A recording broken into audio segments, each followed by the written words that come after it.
Good afternoon, everyone. My name is Danette Howard. I am Senior Vice President at Lumina Foundation, and I'd like to welcome all of you to the first in our Equity First Conversation series.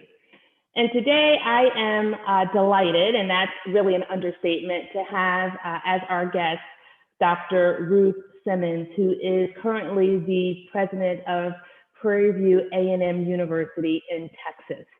And Dr. Simmons and Prairie View are one of the inaugural recipients of Lumina's Racial Justice and Equity Fund. So we'll talk about that, and I have a long list of topics, Dr. Simmons, I'd like to speak with you about. But first, I just want to say welcome and thank you for joining us today. Thank you so much for having me. I'm very grateful to Lumina for its help in this arena, and I couldn't be happier to be with you. Wonderful. So, I, of course, want to speak about your long and illustrious career. But before we get to that, can you talk a little bit about kind of where you grew up and how you grew up? I know that you are the youngest of 12 children. So can you share a little bit about your upbringing with us, please? Well, that's a long story, but let me start. I was born in Grapeland, Texas, a tiny town in East Texas, on a sharecroppers farm. My parents, Fanny and Isaac, were sharecroppers, and I was the last of their 12 children. Now, being the last of 12 gave me enormous advantages in terms of not having to work in the fields because I was too small, and also getting a chance to go to school, because my oldest sisters and brothers, because they were essentially field hands, couldn't really go to school on a regular basis. And so they normally didn't finish school when we were in Grapeland. And so I had what I recall as a happy childhood with my parents and all of my siblings, and able to have free reign of the fields around our house, and it was wonderful, actually, because I was small and I didn't have any responsibilities. When I was 7, actually six years old, we moved away from the farm, and I started school in Grapeland. And oh my goodness, that was the most wonderful experience of my life, I would say, because here I was, never having really had pencil and paper, never having had much space for myself, and never having experienced how important it was to learn and to develop my mind. I walked into that first classroom and I had a wonderful teacher who said, this space is for you, these utensils are for you. I want to help you enjoy the learning experience. And did she ever? So that was my launch into academic life, and it had an incredible impact on me. We then moved to Houston, and I continued my education in Houston, and went to local inner city schools up through high school, Phyllis Wheatley High School, and then went on to college at Dillard in New Orleans from there. That's wonderful, Dr. Simmons. And you shared that despite or in spite of all of the wonderful accomplishments that you've garnered over your career, you've worked really hard to stay that same person, to hold true and fast to those same values that guided you from childhood through early adulthood and into the faculty and then the administration. Can you say a bit about that promise you made to yourself to remain that same person and how your values have steered you throughout the course of your career? Well, this was, first let me say that I had a remarkable mother. She had an 8th grade education. She had very little in her life. Imagine being desperately poor and then having a lot of children. There was never anything left for her. but here's what she did. She was our greatest teacher because from our earliest age, she began to implant in us some very basic notions. The first was that because we were poor, did not mean that we were less than other people. Pretty important. Right. The second was that we should respect others as we would want to be respected, Mhm. that we should show concern for others and do our best in terms of helping others. And she also, since she was a courageous person herself, standing up for people who could not stand up for themselves, she also insisted that we take the part of those who needed our help and stand up for them Mhm. when needed. Now, the fact I'm sure that my mother died when I was very young, when I was 15, made me take in those values in a new and very important way. Mhm. It was not until her death that I realized how important she actually was and how extraordinary her teachings were. And so out of respect for her, I wanted to make sure that I always held firm on those values that she taught me. Mhm. Standing up for others, respecting everybody um, in terms of their human worth and their rights, frankly. Um, and Also making sure that I always did the right thing or Mhm. what I thought was the right thing.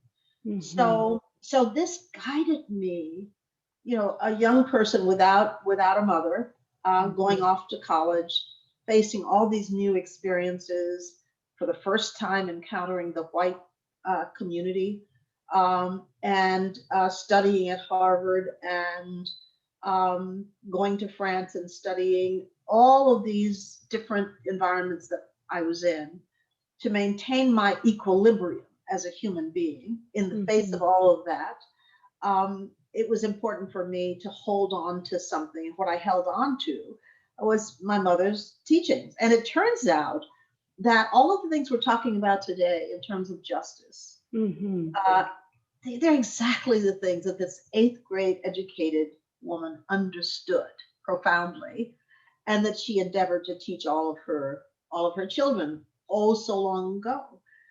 They are the very tenets of decency and respect for others and all of the things that if we were able to do them would really not only enrich our communities, restore broken relationships across different parts of society, but also make us much happier as human beings. Mhm.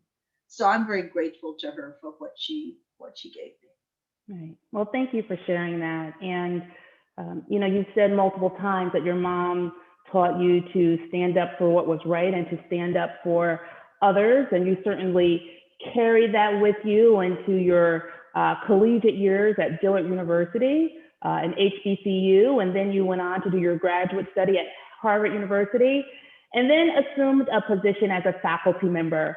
But sometimes that I guess, fire inside of you to stand up for what was right wasn't always looked upon positively. I think you said that there was never a social justice issue that you didn't want to take on. And so you got a bit of a reputation for doing that, and in some ways, perhaps not the most constructive ways. And so, can you talk about how you've been able to challenge that fire that you've carried with you since you were a youngster and really turn it into your being a positive agent for change?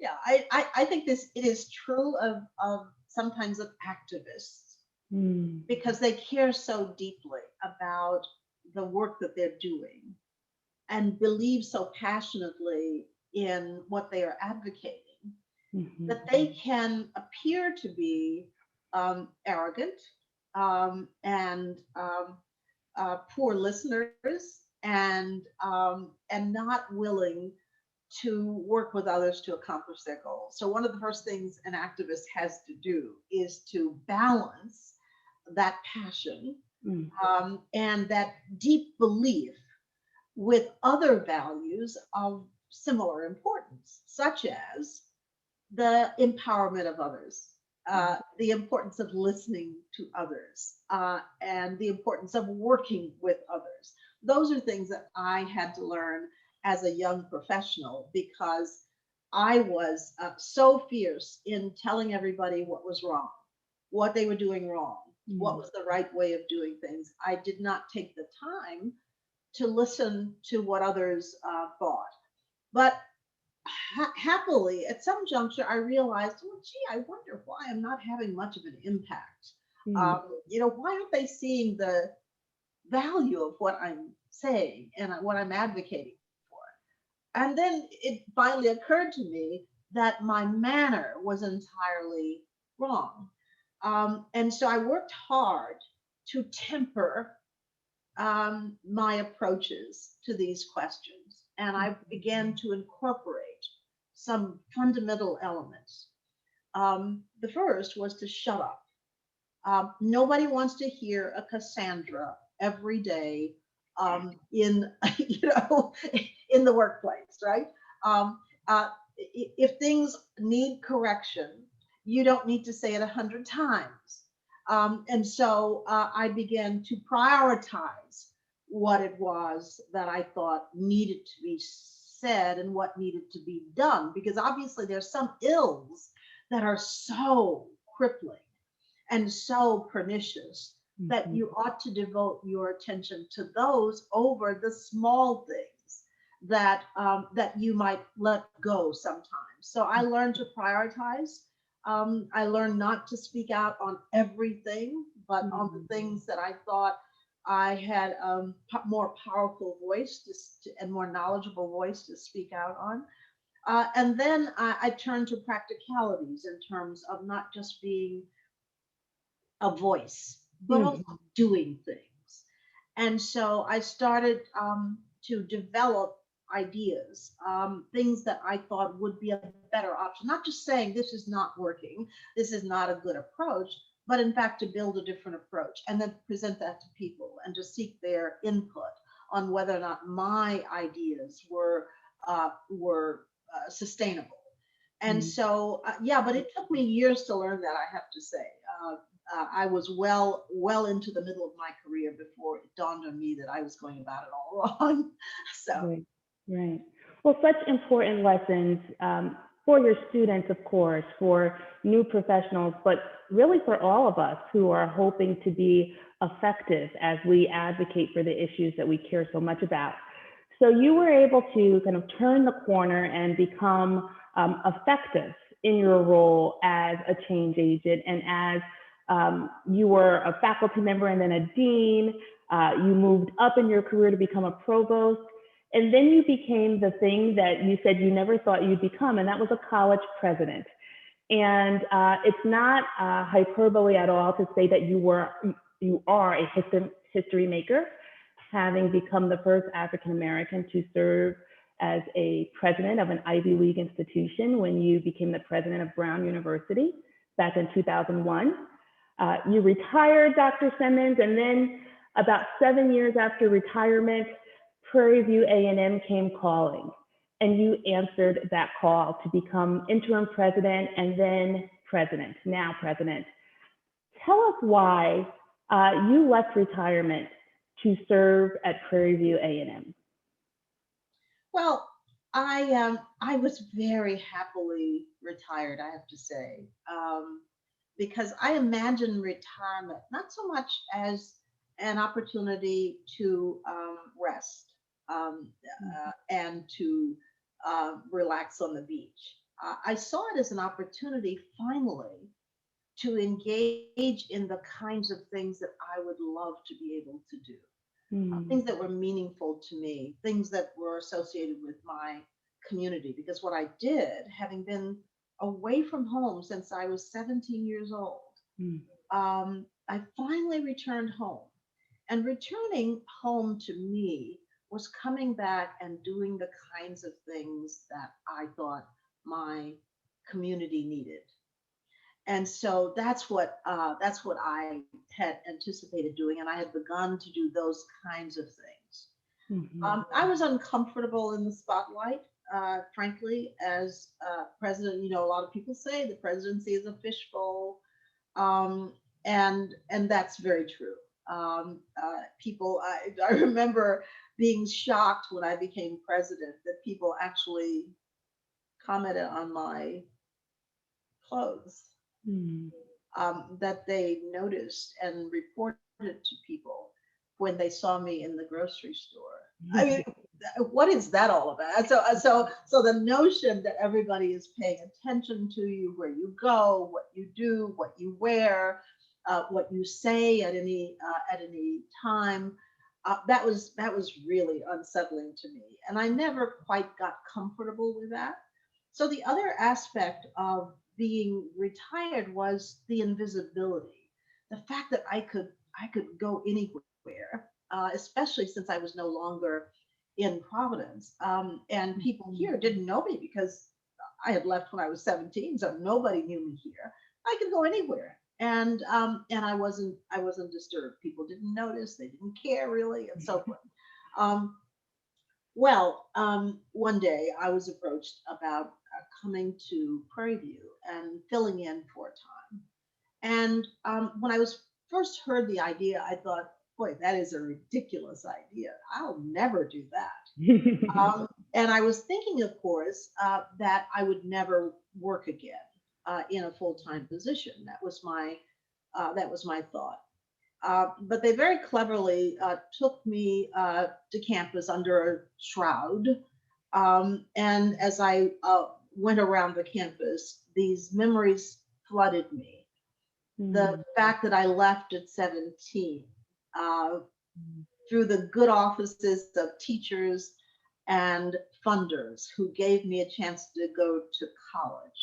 Mhm. The fact that I was a fish out of water in that period, and that I didn't really know what to do or where my life would lead, and that people stepped onto my path and helped me, and I understood fully that were it not for all of that, I never would have been able to do what I've done in my life.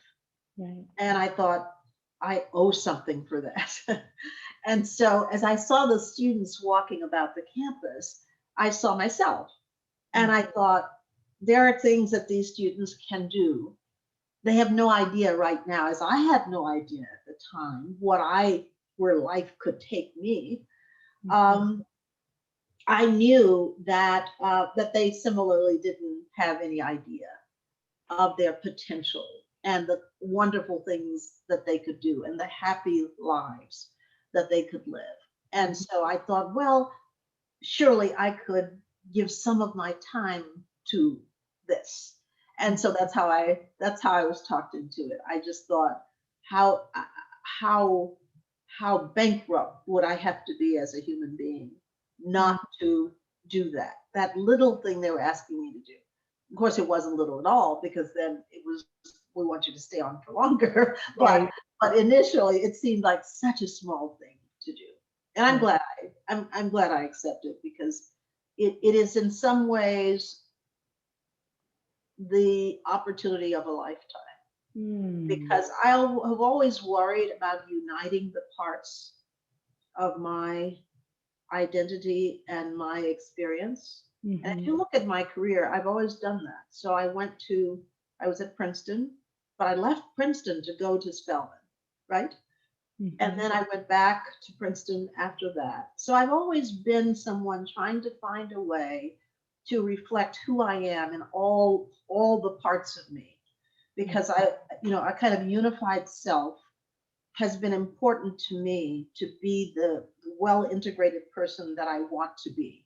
Right. Mhm. So we see so many people who are frustrated with their roles, who feel their selves are divided, because on the one hand they have to do this over here, but Mhm. then they're really not happy with that, because it's not them.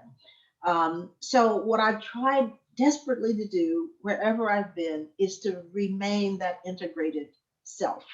Mhm. And so, in a way, I think that this is the perfect into my career because I am back in Houston.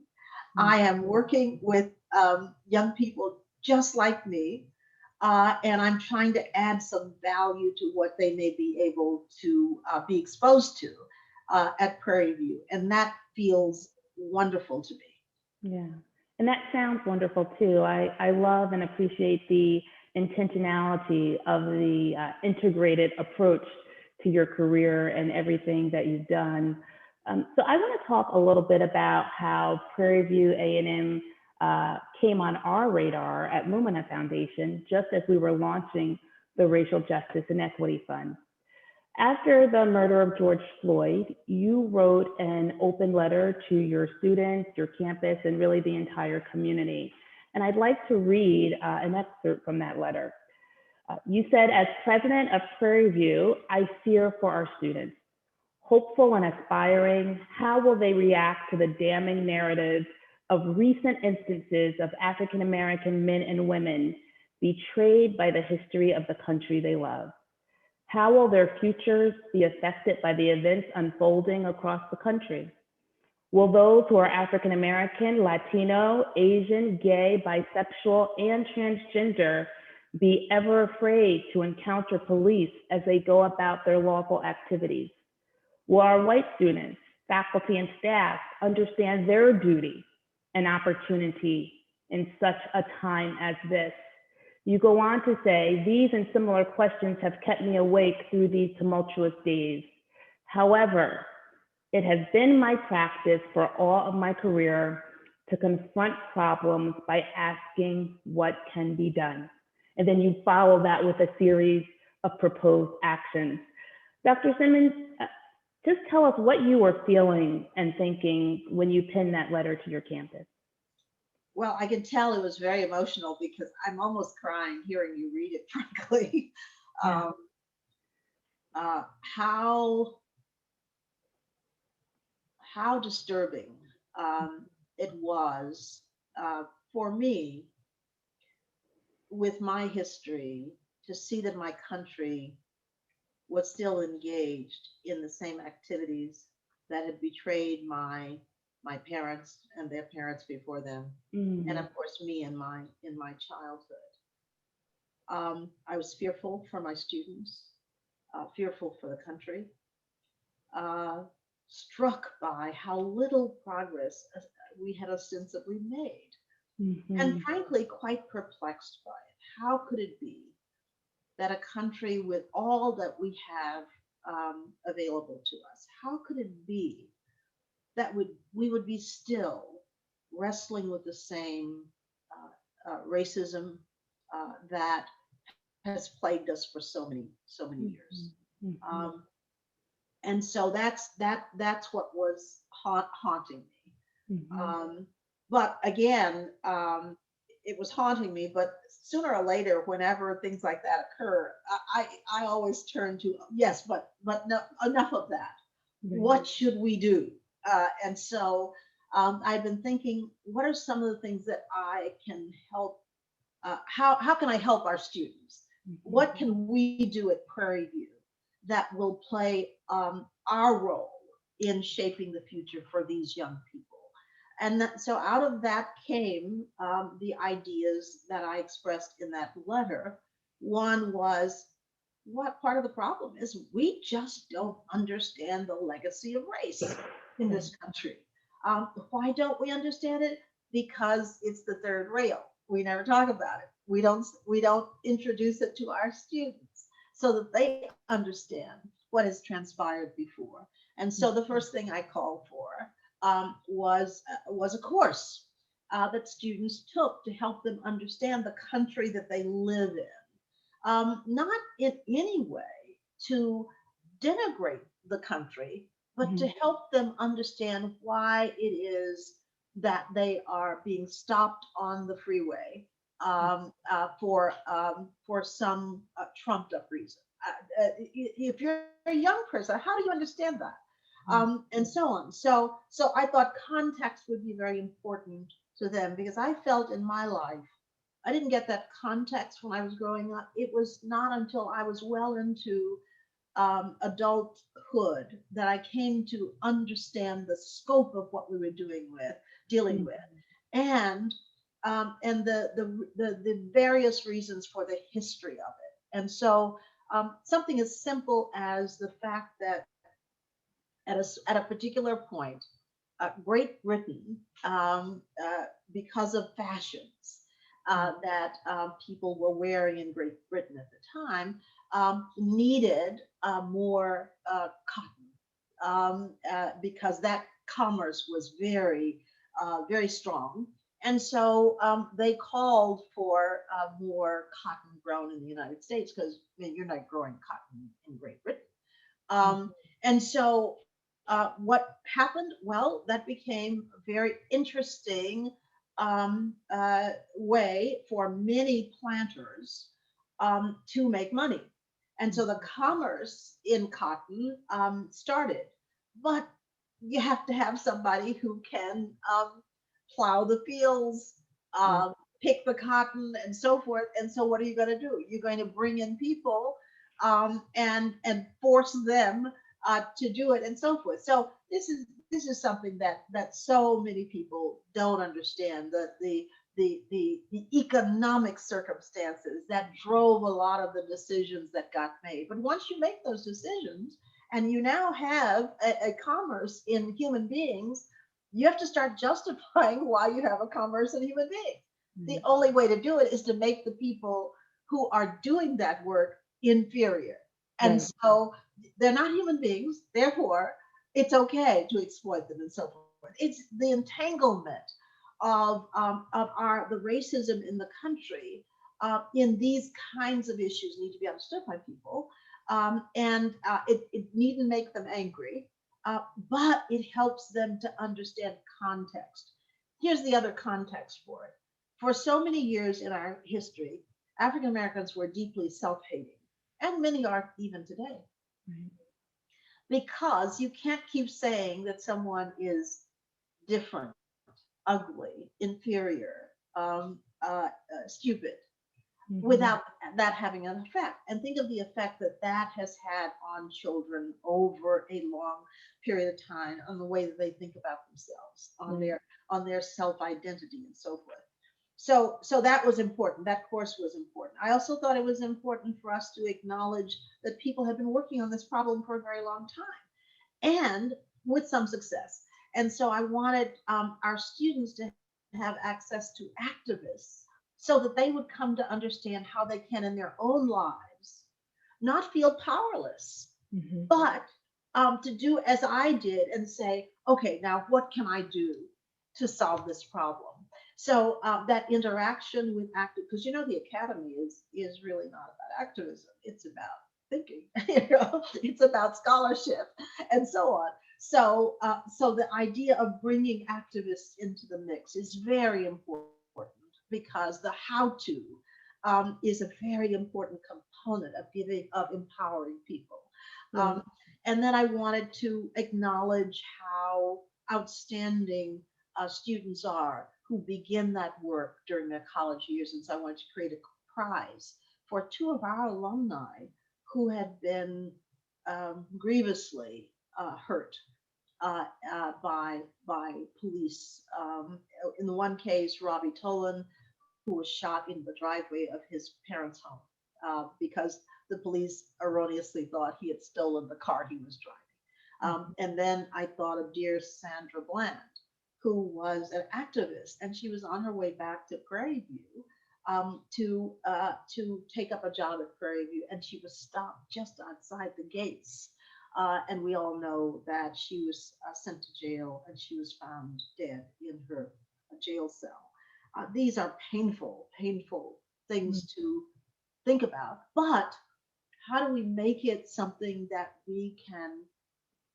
will energize us by recognizing them and what they endured, and by passing that on to younger people who are being rewarded with prizes in their name. Then the final thing that I called for was really a center of, for race and justice, so that we did this work all the time, uh, and so on. So I don't know. Even when I talk about it now, I'm pretty emotional about it because I fear for our country. I fear for my grandchild. I fear for policymakers who fail to take in the lessons of this more recent history.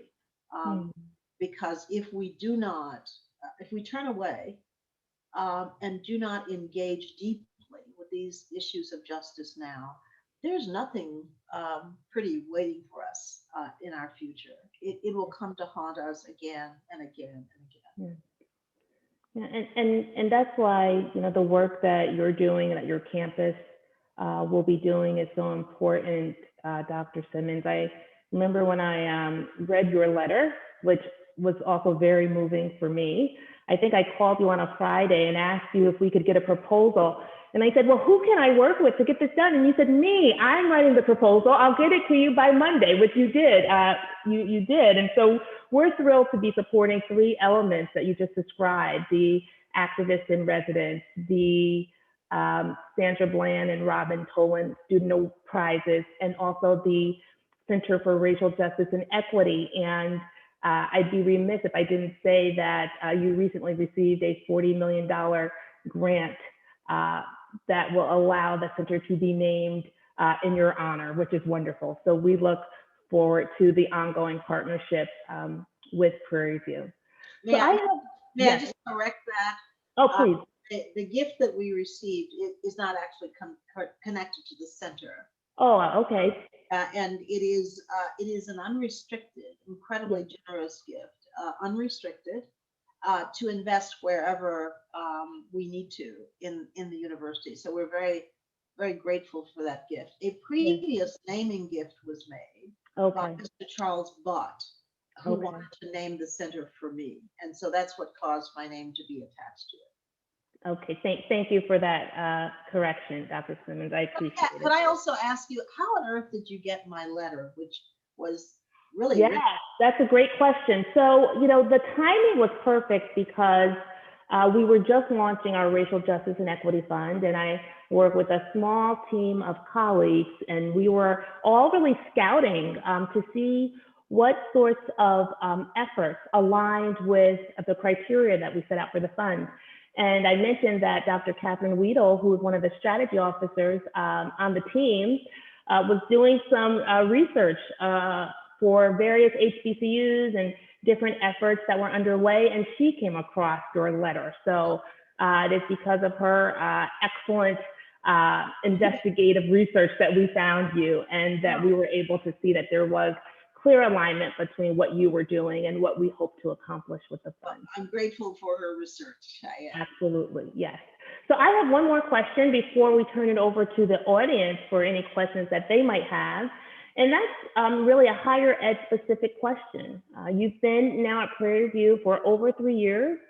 The last year has certainly been an interesting one for all of us, with some particular challenges, I shall say, for higher education. And Dr. Simmons, I'd like to talk to you about your decision to have your students return to campus, what precautions you took for your students, faculty, and staff as they were returning to campus, particularly given the disproportionate impact that the coronavirus has had on the Black community and communities of color. And what are you thinking about now in terms of how you handle the days ahead? Well, first, let me explain that Prairie View is a member of the Texas A&M University system. For those of us who are members of a state university system, we don't actually make the policies ourselves. They tend to come. It also means that we're a state agency. And so early on, the governor made certain decisions in regard to how the climate would be defined in our state, communicated that to the system, Mhm. and the system then communicates to us what policy we will have. And so, one of the policies they determined to be important was that we not shut down completely, but that we allow students to return to campus. Um, so having made that decision, the question then became, how can we protect them Mhm. in that event, and how can we protect the faculty and staff? And it continues then that the system gives us the wherewithal to be able to do everything that we're doing. So they provided tests so that we could test our students for COVID. They provide up-to-date information about policies that we need to follow. They mandated that we should allow faculty and staff to be at home instead of on the campus, where the need was such that they could not be in this environment. And so if a staff member said, I have an elderly parent to take care of at home, and therefore I don't want to expose them to COVID, they only had to inform us of that and get permission to work from home. If they had underlying conditions, if they notified us of that, they could work from home. So it's been, oddly enough, I would have thought it would be chaotic under those circumstances, but oddly enough, it's been very comprehensive, the policies, allowing people to come in who can come in, those who cannot come in to work from home. For the students, you'd be surprised how many of our students actually don't have a place to go. And so I can see now, I was concerned at first, but I can see now that we've probably saved so many of our students during this period by allowing them to live on campus as they ordinarily would have, for a number of reasons. First, because they may be in households where their health would be compromised, where they don't have space to engage in the learning activities that are required for them to be able to do their work, and so on. So really giving students the opportunity, those who needed it, to stay on campus turned out, I think, to be absolutely the right decision. And so our students are on campus. I think that those who chose not to come to campus are online. But I wonder, in the end, I wonder if their experience of this period will be as good as the students who actually ended up back on campus. Yeah, there's a lot that still remains to be seen about how all of this will play out in the years ahead. Yes. So we're going to open it up now to questions from our audience. And the first is, Dr. Simmons, what are your goals as president of Prairie View A&M University, and how do they compare or differ at all from the goals you had as the president of other institutions? Well, one of the things for those who are leaders, or who are contemplating accepting a leadership position, I've always thought it was important not to bring into an institution prefabricated ideas about what it needed. And so I always say I begin by listening, by finding out what the needs are. So obviously, being president of Smith, a women's college, I thought about ways in which a women's college today could be competitive. I thought about the unique challenges that women have and what we could do at Smith that would address some of those unique challenges. So I'll give you a couple of examples. One of the big issues when I started at Smith was the lack of women, small numbers of women in engineering. Mhm. So I thought, well, why don't we just create an engineering program? And that's what we did. I created an engineering program, the only one in the United States at a women's college. And it has been a boon for the students who have been able to go through that program. We thought about the fact that that women, the accumulation of wealth among women, and financial literacy among women was an issue, and so we created a financial literacy center for women. Mhm. And so we tried to do those things that were particular to that environment. Brown, by contrast, was a big research university. And there were some things that needed to be done there.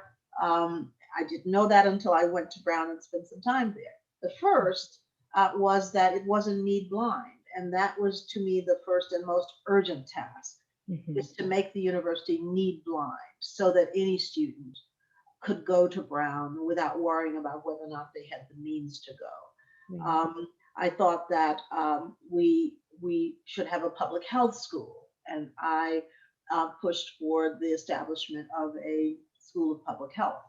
Um, there's so many of these different kinds of things, institution by institution. So when I got to Prairie View, I looked at Prairie View and said, okay, what are the things that are most important at Prairie View?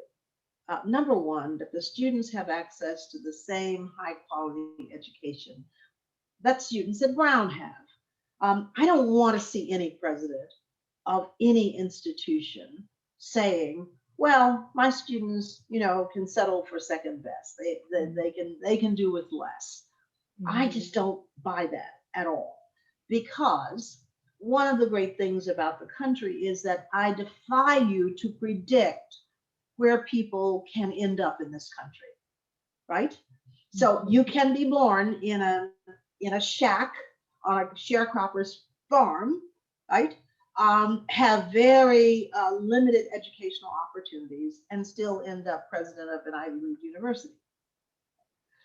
That's and so what we do on our campuses should reflect the fact that these students will have a range of opportunities. We need to prepare them for that. And so what I insist on is that we have to be every bit as good as we can be, Right. from the standpoint of the curriculum that we offer, from the standpoint of the opportunities we offer our students, from the standpoint of exposing them to everything that a student should be exposed to, international opportunities, Mhm. internships, and so forth. So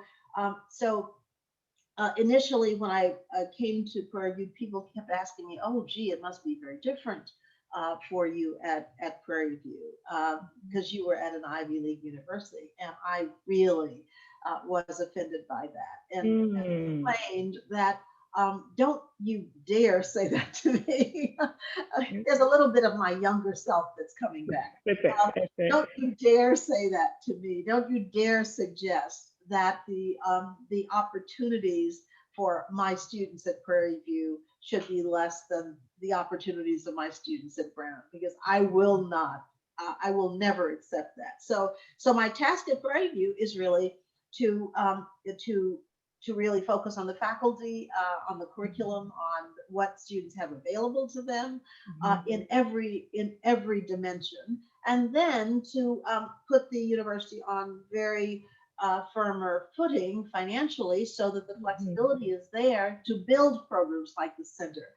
You know, I say that when I was sitting at this very desk, in tears writing that letter, I thought, I'm going to be fired by the system when this comes out, because there's a rule that you never suggest that you're going to create a program until you get approval for it. And so I knew that I was defying that order, in calling for the center.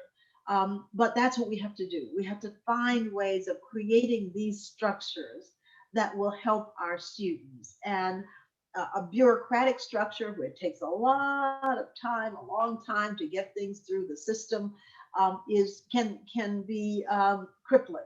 And so I wanted to push the envelope and insist that we get things as quickly as we can for our students. That's right. Well, you didn't get fired. We're all very grateful for that. You did get the resources that you needed to fund the center. And it's very clear from your last response that you always speak what's on your mind. And in fact, your students nicknamed you Ruth the Truth. So tell our audience, where did that come from, Dr. Simmons? How did you get that moniker from your students, Ruth the Truth? Well, I think it's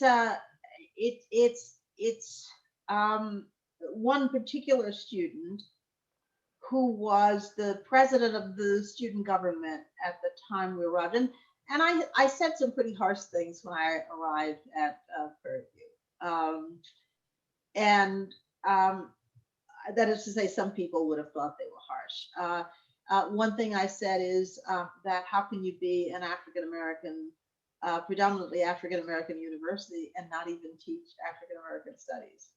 I said I thought that was utterly ridiculous, because if I went to Harvard today, I'd find them working hard to have the best African-American studies program they could. If I went to Princeton, I'd find the same thing. If I went to Tokyo, I'd find African-American studies. And yet we are engaged in this very, very troubling self-denial, again, at an African-American university, not teaching students the history and culture of their forebears and so on. So that was, frowned on a bit when I arrived. I also talked about the need to support our students in a different way, and so on. So students started coming to me and saying, "Well, that's the truth, Ruth." So naturally they immediately turned to Ruth the Truth, and that stuck. That's great. So we have time for maybe just a couple more questions. There's one here that asks, can you give some ideas or strategies to get more young people excited about history, especially African-American history? Well, I think they will be excited about history if they are exposed to it. But the problem has been in our institutions that we have taken precious little time to do that work. I'm on the advisory council for the National Museum of African American History and Culture in Washington. And I can tell you that as people come into that place and they walk through the stages of history in this country, as they're walking up the ramp and they're seeing the cotton fields and they see the replica of the lunch counter and they see the slave dwelling that's built there and the slave ship. By the time they come through that, which is a proxy in a way for history courses, by the time they come through that, they are utterly transformed. That is why it is the most visited museum in the Smithsonian group of museums, because it has galvanized people to begin to understand what has transpired over the course of our presence in this country. So we've not given them a chance. We need to begin to give them that chance to offer to them opportunities. History has the reputation for being, forgive me, boring, and we know that simply isn't true. So when I first started the Slavery and Justice Project at Brown, people were incensed, very angry with me for starting that process because they thought it was racially motivated, that it was going to do damage to the university and so forth. But one of the things the commission that I organized did that was very smart is that it started with exhibitions.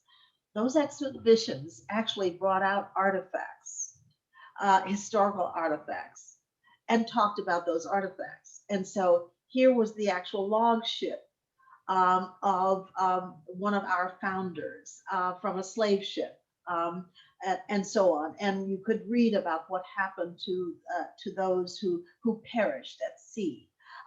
And so by the time you walked through all of this work and felt connected to it, whites and blacks, it was no longer a political issue. It was about knowing the truth.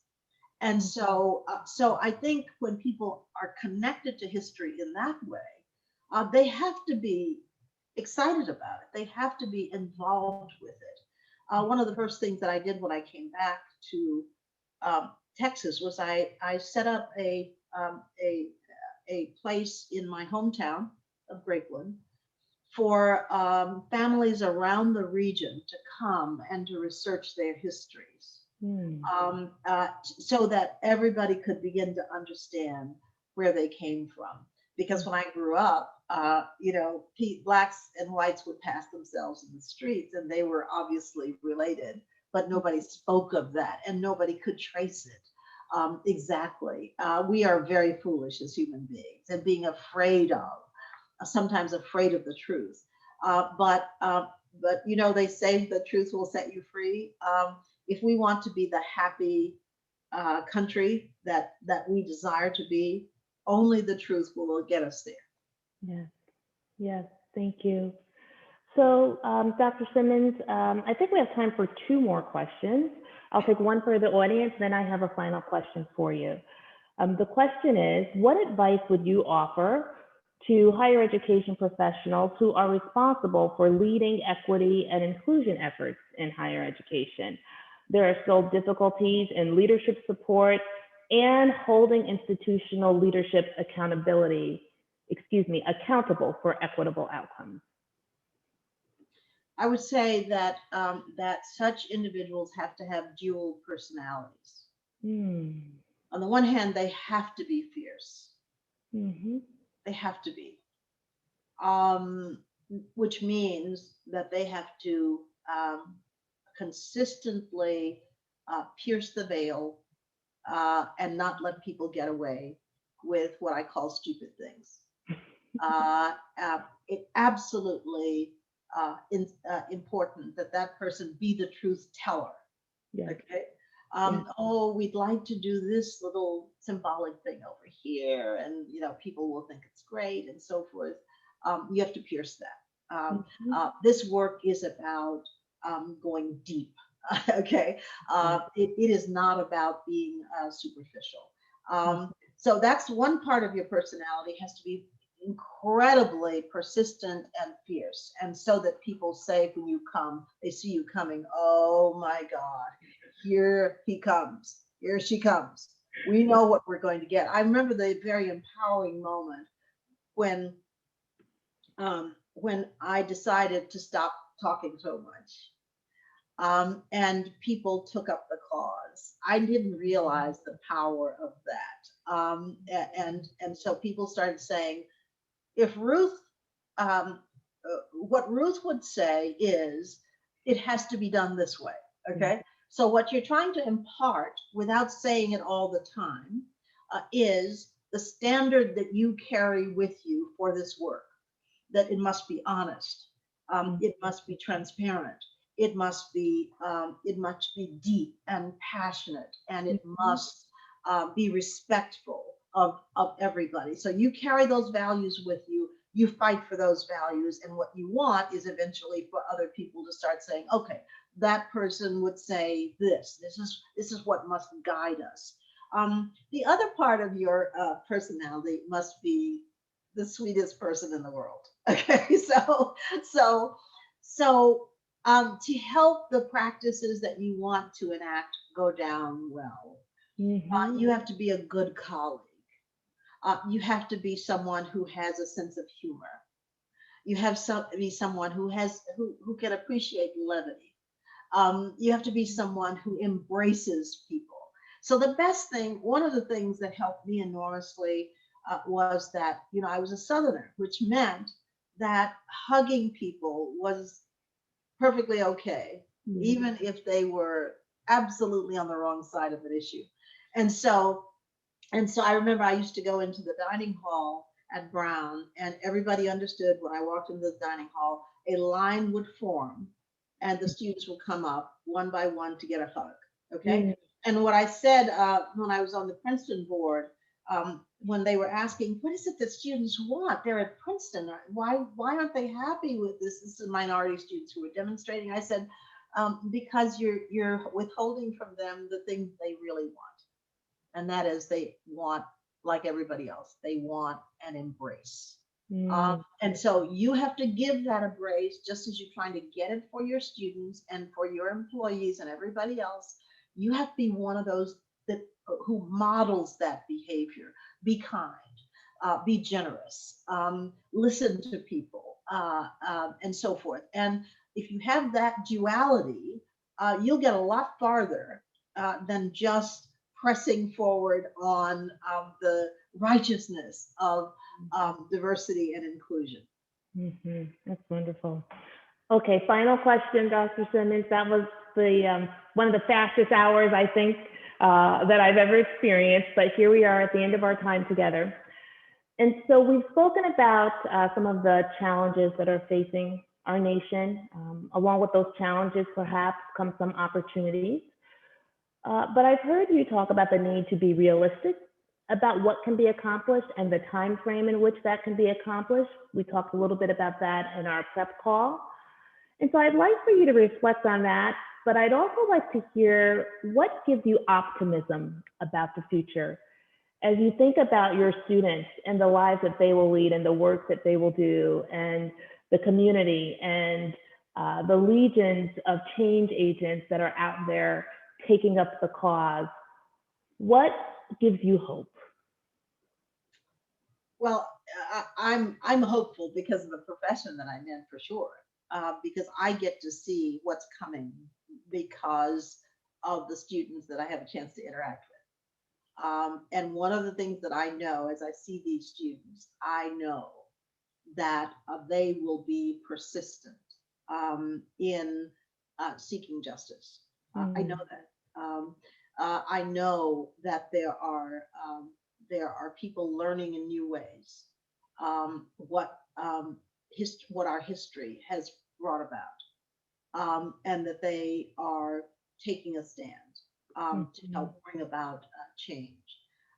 I know that one of the things that we can always do, even when we think there's little option for us, is do something important to help educate people about the need, mhm, because that will have a long life. So let me tell you about one in particular that strikes me as truly phenomenal. When I was at Princeton and I was asked to direct Afro American Studies, I started with a list of outstanding scholars mhm, who would have a big influence on Princeton students, because I thought they just, they didn't know the wealth of talent and intelligence mhm, among African Americans. And so I thought the best way to do that was to show it by bringing people to campus to teach them, mhm, um, who would be evidence of what the country needed. And so the first person on my list was Toni Morrison. And so I worked to try to bring her to the attention of the university. And in the end, she did get an appointment at Princeton, which I helped convince her to take because she was not necessarily inclined to do that. mhm, But here's the thing. Um, Mackenzie Scott was her student. mm, Um, Mackenzie Scott became a writer. She was a student at Princeton, and her mentor was Toni Morrison. And very recently, Mackenzie Scott gave enormous gifts to civic organizations. We received a $50 million gift from her. And I'm absolutely certain that without that intervention mm. of Toni Morrison, that Mackenzie might very well have a different world outlook today. And so when I think about that, I think that's why it's so important to put to do this work. Okay, when you think it might not even have that impact, Right. and so every time you do something like that, which is simply to show people, okay, just show them how extraordinary it can be to have an inclusive and just environment. And so there was opposition to her appointment at Princeton, some opposition to her appointment. Um, but when she arrived, after she arrived, of course, she won the Pulitzer Prize, and then people got very comfortable with the fact that, well, maybe she was okay. But then Right. when she won the Nobel Prize, that whole university internalized the idea that they had fought passionately to bring her to Princeton. Right. And today, they have named one of their oldest and most revered buildings, Toni Morrison Hall. That's the Mhm. kind of transformation that can occur Yes. if we just take the time to go about it rigorously, not being reluctant to try different things or to say, well, they'll never agree to an appointment of Toni Morrison, so why bother? Because the bias is too strong. So keep working at it. I guess that's what I would say in my career. The one thing that I've learned is I never let anybody tell me that something cannot be done. I just keep working at it, and you should too. Yes. Well, I wish that we had another hour, but we don't. So I think that that is a powerful and perfect note on which to end our conversation. I want to say to you, Dr. Simmons, a heartfelt thank you for joining us today for this discussion. I'd like to thank our nearly 300 attendees who Oh, participated in this webinar. Yes.